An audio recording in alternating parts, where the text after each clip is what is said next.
Hey, what's up guys, it's Disturbed, and today I'm going to be showing you guys an in-depth PvP build solely meant for being able to do crazy amounts of damage while having a bit of survivability under your belt. There's not one single best PvP build actually, because there are many great builds that have their own purposes, such as skill power builds, Predator's Mark builds, tanky builds, etc. This build is just the best one for doing flat out damage and not dying like instantly. So anyways, getting into the build, before I say anything, I just want to quickly mention that the DPS stat does not represent how much damage you're actually outputting. I made a whole separate video on that, so I'll link it in the description. But long story short is it's not accurate, so don't trust it. And don't think that you're the best player in the world because you have more of a fake number than somebody else. Just please don't listen to that number, it's falsified. Another thing to note is that a lot of people have been claiming their build is better than mine solely based on their DPS stat, toughness, and skill power. The reason these claims are just pure BS is because, for one, they could easily be lying about the number that's on their screen, and for two, those numbers don't show how good your set is. If you have a higher skill power than me, that doesn't mean your build is better, it just means that somewhere in your build you sacrifice crit damage or something useful for more skill power. The bottom line is that you can't tell how good somebody's build is until you know what they are aiming for, the gear set bonuses they are benefiting from, and the other stats on all of their gear. Just wanted to clear that up because on my last build video I just got spammed with comments of people saying their build was better solely based around the fact that they had higher toughness and skill power, which doesn't mean your build is better. Also, people were saying they had higher DPS, which, as I said before, doesn't actually contribute to how much damage you're doing because that number is false. One more quick thing to note, my build isn't perfect. It can easily be improved upon if I had more luck with 240s, etc. But in terms of the way it's set up, it's extremely ideal, and I will go over everything that could be quote-unquote fixed while going over the setup. So without further ado, let's get into this sexy ass build. Alright, so starting off with the build, I'm going to get into firearms, stamina, and your electronics. So in terms of firearms and stamina, you want to try to balance these out. I have my stamina a little bit higher because I just have a lot of mods with stamina, and I like to have about 90k health so I don't die instantly, and that's all my mods with armor have stamina, so it is what it is. And then for your electronics, you might say that my skill power is low and it's nice to have 17k skill power, but you really don't want to be sacrificing one of your major attributes just to get skill power, because then you can be losing armor or crit damage or a mod slot, which really it doesn't end up being worth it at all. Now, you can definitely stack more firearms if you want to. I just like having it the way that it is right now. So you can see my toughness is 344,000. Now, my armor is only at 73.24%. I can easily get this up. I just need 100 more armor, and then if I had a 100 more, I'd probably be at 75%. I just need 5,354. I'll get into how you can max out your armor once I get more in depth with the gear. But yeah, that's just my armor right now. I can definitely improve upon this. But yeah, so you just want to get a balance between your firearms and your stamina. Now, getting into the gear sets that I'm using 3-set striker with 2-set sentry and savage gloves. The reason I'm using striker, which is probably the best part of this build, is you're getting 50% critical hit damage. With an SMG, you're getting a lot of crit chance and crit damage the way that this build is set up, so getting an extra 50% actually does really complement your DPS. The 2-set doesn't actually work towards enemies in the dark zone. Kind of sucks, but it is what it is. And then for the Sentry's Call, you're using the 2-set for 30% headshot damage. This is actually interchangeable. If you wanted to, you could switch this out with Final Measure for 50% exotic damage resilience. The reason I haven't done this is because I don't see a lot of people in the Dark Zone using Sticky Bomb builds. As of late, I haven't really run into a lot of them, but if you start running into those people, using 50% exotic damage resilience will make you take only half the damage from their Sticky Bomb.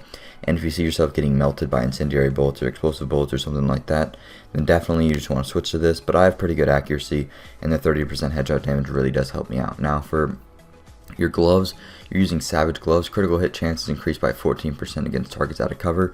The reason you're going to be using this is because since you're using an SMG build, getting this extra 14% crit chance pretty much all the time, since most enemies in the Dark Zone are out of cover, you're getting just an insane amount of damage boost. So extra 14% crit chance, super helpful. Now getting into every piece individually, so for your weapon, you want an SMG, usually an AUG or a Vector or something like that. I got an AUG with Brutal. The best talent in the game to get for an SMG would be Brutal.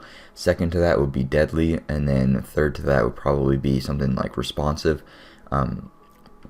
But I like Brutal a lot more because 24% headshot damage is the flat out 24% damage, which is a lot of damage, and then I'm able to just melt people with that. Now, as I said before, you can get something like Unforgiving is alright, not the greatest, and then Predatory is pretty good, Self-Reserved is pretty good, and I don't have any others on this account right now. But in terms of modding your AUG, For the scope, you want headshot damage and crit chance. For the magazine, you want magazine size and rate of fire. For the grip, you want hip fire accuracy and accuracy. And for the muzzle, you want stability and critical hit damage. You can change the grip if you don't want hip fire accuracy. That's just the way that I like to have it, because I do hip fire sometimes. Now for your secondary, I would suggest using either an M1A for the long distance shots, or you can use a AK or something. Just any assault rifle is pretty good. Just try to get one that has decent accuracy so you're not missing all over the place. Doesn't matter that much because SMGs are the lifeblood of this. I wouldn't suggest using 2 SMGs. It's hard to get 2 good rolled SMGs for 1. And for 2, it's just you'd eat up your ammo like all over the place. By the way, I forgot to mention, a lot of people would say that they would use a 2-set Lone Star for a PvP build. But if you actually just equip 2-set Lone Star, I'll show you right now. If you equip 2-set Lone Star, and then you would take it off, you will keep all the ammo that you benefited from. So I'm just going to get all this, and I'm going to go back and equip my Sentry's Call Mask again, and then equip my Striker's Holster again, and then I still have that ammo down there. So using that 2-set is just detrimental to your build, because you could easily be getting 50% exotic damage resilience or 30% headshot damage. Now moving into all the pieces individually, I'm going to talk about how you can max out your armor after I go in depth on all these pieces. So for your chest piece, you definitely want armor. In order to hit armor cap, you need this on your chest piece. And then for your other major attribute, you can get 2 mod slots, or you can get exotic damage resilience. For PvP, I would say get 2 mod slots, so it's easier for you to max out your armor, because when you're modding your stuff, you definitely want to put armor in there. You pretty much have to do that in order to hit armor cap. So that's the way that I have it set up. If I had an extra mod slot, I would be able to put 2 stamina mods in here and then get myself up to armor cap. For your mask, you can either get 2 mod slots, or you can get 1 mod slot with critical hit chance. The reason that I have 2 mod slots is, again, because I need this extra space for maxing out my armor. So that's the way I have it there. The crit chance isn't that helpful. It's only like 5%, and my crit chance is already insanely high, so it doesn't help out that much. Now for Sentry's Call knee pads, you want to get armor on these and crit damage. Now this and backpack are interchangeable, so on my backpack as well, quit inviting me, on my backpack I have crit damage and a mod slot. So if you wanted to, you can get armor on your backpack and then a crit damage, and then on your knee pads you can get crit damage and a mod slot. These are interchangeable because they give basically the same amount of armor and the same amount of crit damage and whatnot, so you can change these easily. So that's pretty much it for that. And then moving on to your gloves, you want critical hit damage, and then you can get SMG damage if it's just based on PvP. But if you like to kill enemies that are the yellow enemies a lot faster, 10% damage to elites really help. And then make sure you have 6% crit chance. That's pretty much needed for this build. And then for your holster, you're going to need to have armor on this holster. Now, in order to hit armor cap, you have to have it on your chest, because you just get so much from your chest. And then you want to be modding. You can either do this, you can either get armor and crit damage on your, you can get armor on your chest, armor and crit damage on your backpack, armor and crit damage on your knee pads, and then armor on your holster. But then if you're doing that, you're missing out on like a few mod slots, and then your firearms and your stamina might be a little bit low. The way I have it set up is I just have armor on here, armor on here, armor on here, and then a mod slot on here with crit damage. So there's multiple ways that you can kind of get yourself set up. As I said before, these are interchangeable, but you definitely want to make sure that you have armor on your chest piece and on your holster. So moving on to your abilities, you're going to be using Pulse and First Aid. You can easily switch out Pulse with Shock Turret if you like to be kind of a nub, but if you throw this down, it will shock somebody and they basically can't move, and you can instant melt them. Since you're using this MLG build, you'll be able to kill people really quickly, so you can either use that or you can use Pulse. Pulse just increases your crit chance and your crit damage, which is again really helpful. Now you want to have Overdose because people can kill you fast. It's just how it is. You are a little bit tankier, as I said before, since you have a decent amount of health and 75% armor, but if you don't use Overdose, if you get low on health, you might not really have a savior, so using this is really helpful. You can use Booster Shot, which does increase your damage and damage resistance, but I would prefer to be using Overdose. Now for your talents, these are really important. First, in the security wing, you want On the Move. Kill a hostile while moving to reduce incoming damage by 30% for 10 seconds.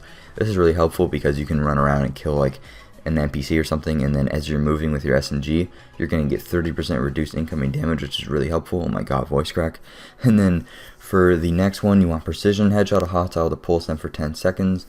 This might not sound like it's very good, but actually if you just headshot somebody, you'll get the base pulse bonus, which is, actually I can check right here, you get the base pulse damage, which is going to be 12% crit chance and 25% crit damage, which is just amazingly helpful. So definitely want to be running with that. And then the next one is none. Headshot hostiles have a 50% chance of not consuming the bullet.